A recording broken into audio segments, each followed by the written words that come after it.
been a member of Michigan DECA for the past 5 years. He began his time in DECA as a freshman at Rochester Adams High School and has been in love with the organization ever since. You may remember him from last year's State Executive Council, where he served as your Vice President of Community Service. But now he returns as one of DECA's National Executive Officers. Please welcome Michigan DECA's own and your Central Region Vice President, Nick Matthews.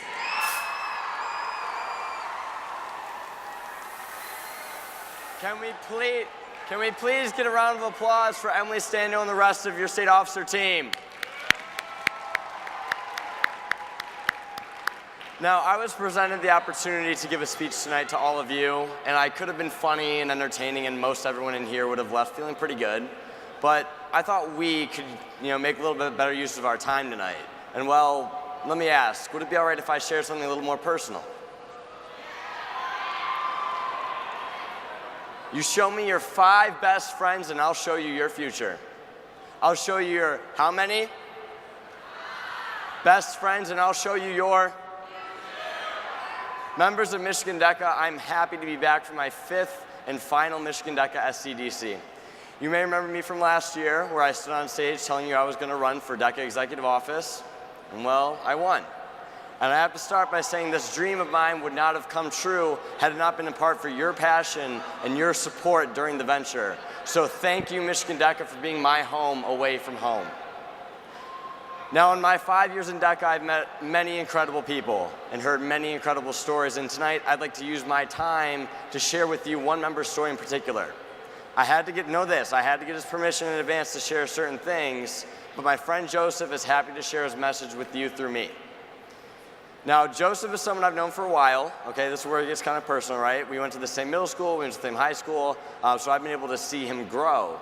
And now, there's a couple things I need you to know about Joseph firsthand. 1, in middle school, he did not have to study to get A's. Didn't have to study to get what? A's. Number 2, Joseph is capable of a 4.0 GPA. Capable of a what? And finally, Joseph is someone who takes pride in his ability to get along with anyone. And now the third one is important because he could be seen with anyone at any time. I remember in middle school, and they'd be having a great conversation. They'd be really hitting it off.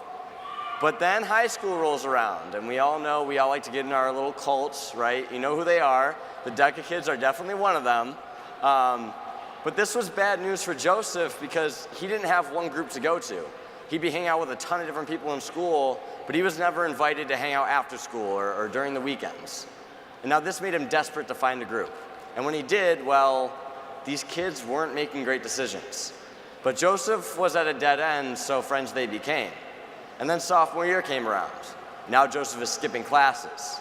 He's skipping practices after school. He's not doing his homework. He's not studying. And Joseph finished his sophomore year with a 2.9 GPA. Now, if he's capable of a 4.0 GPA, this is unheard of. What would have caused this? Well, I'll give you one guess. His friends were toxic. They brought him into this lifestyle of theirs, and there was no looking back from that point. And were these kids actually looking out for Joseph? Well, I'll give you an idea. They drugged him one night. They stole his car and went, they took it to go see some girls at 4 in the morning. I mean, if you're really looking out for him, at least bring him with you, right? Now, with all this all leads up to spring break of sophomore year. His family's not going anywhere, and neither are his buddies besides one, and we're going to call his friend Jimmy. So another one, the one that stayed home, his name's Derek. He gets a brilliant idea. Hey, Derek says, I know the garage code to Jimmy's house, the one who went to California. And long story short, they partied in the house for 3 days until the police showed up on that final day. And out of the 50-plus kids who had been in and out of that house during the 3 days, 6 were pinpointed for the crime, and one of which was Joseph. For those of you that don't know, home invasion and breaking and entering add up to a 15-year felony. A 15-year felony. That's about as long as our freshmen in the room have been alive. Joseph was interrogated by a detective for 4 days, and lucky enough for him and his friends, the friend's family was willing to see that they made a mistake and were willing to give them a second chance, as long as, A, they went through a 1.5 years of a youth assistance program. For those of you that don't know, that's basically like therapy with Simon Cowell from American Idol Season 1. And B, they had to pay off the damages. What damages, you might ask? Well, Derek, who had the brilliant idea to get in the house, got another one. I'm 15, but hey, I'm gonna drive their car. Great idea, and what does he do? He breaks the transmission in their car. That's $8,100. And if you do the quick math, 8,100 divided by 6 kids, each kid now owes $1,350.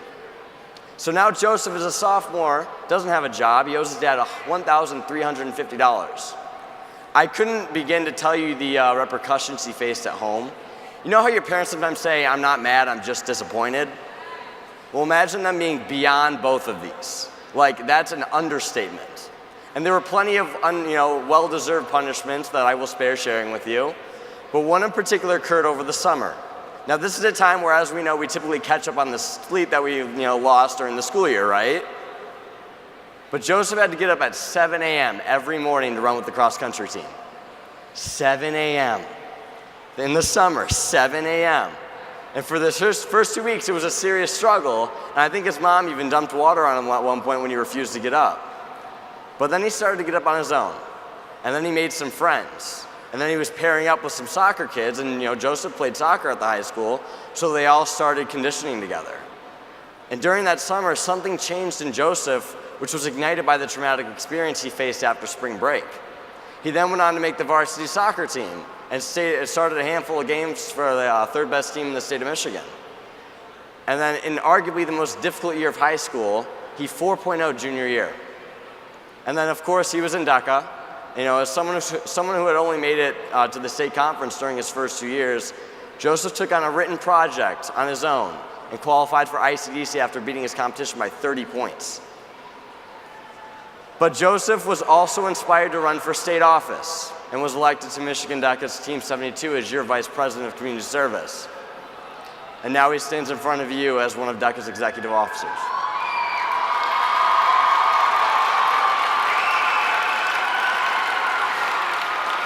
My middle name is Joseph, by the way.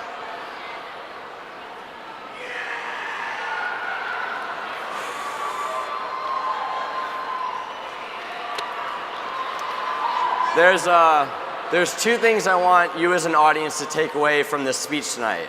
Now, I love quotes, and the first thing I want you to take away is a quote that I created after this experience. And I promise you can Google it and you won't find it. But it's this: life's darkest moments will bring you the most enlightenment. Life's darkest moments will bring you the most enlightenment. Now, a lot of people see, state officers. I remember as a freshman, I looked at executive officers, state officers. You think we're 4.0 students going to Ivy Leagues. This is exactly what I thought, probably president or student council at school. And you don't think they had a difficult life leading up to this. But I lost my best friend when I was 12 years old.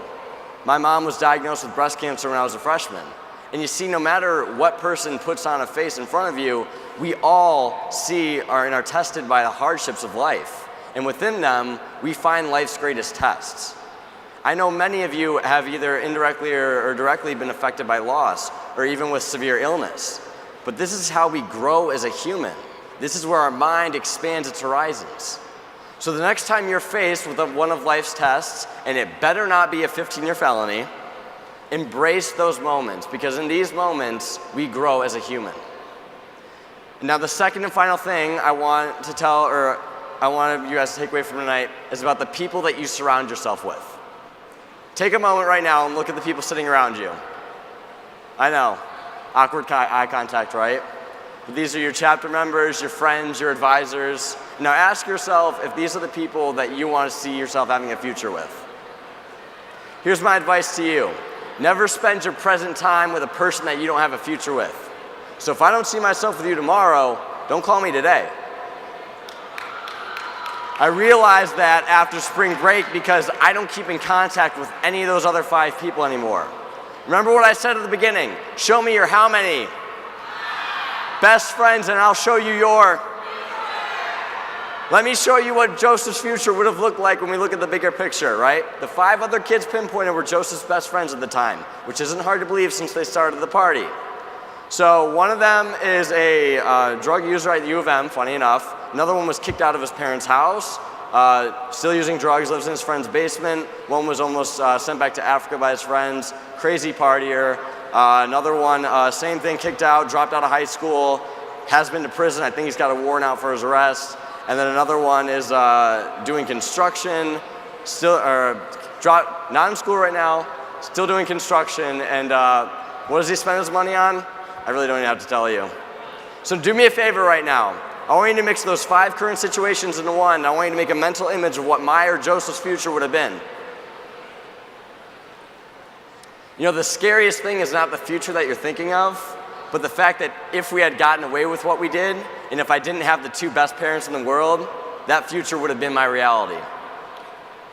Now, can we quickly get a round of applause for not only my 2 parents sitting in the front row, but also all the DECA parents that give us support unconditionally.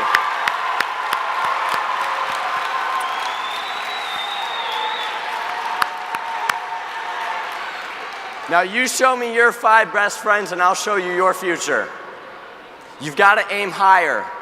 I was thinking too low at the time. I was looking too low. I was asking too low. I was hanging around with people that talk too low. If everybody in your life, you've got to feed them and motivate them, then your crowd is too low. If you're the smartest person in your group, your crowd is too low. If everybody in your group is looking to you for answers, your crowd is too low. I want you to go home after this conference, and I want you to make a list of every person you communicate with on a day-to-day basis, and ask yourself the question, what kind of person am I becoming because of this relationship? Is it helping me grow mentally and emotionally? Am I becoming a better version of me? Do they bring out the best in me? Do they inspire me? Do they encourage me to develop my greatness? Do they make me stretch? You've got to look at the people in your life and find out what kind of person you are becoming because of that relationship. Now, Michigan DECA, our relationship has helped bring out the bestest version of me I could have achieved at this age, and I am proud of it. But now it's your time to do the same.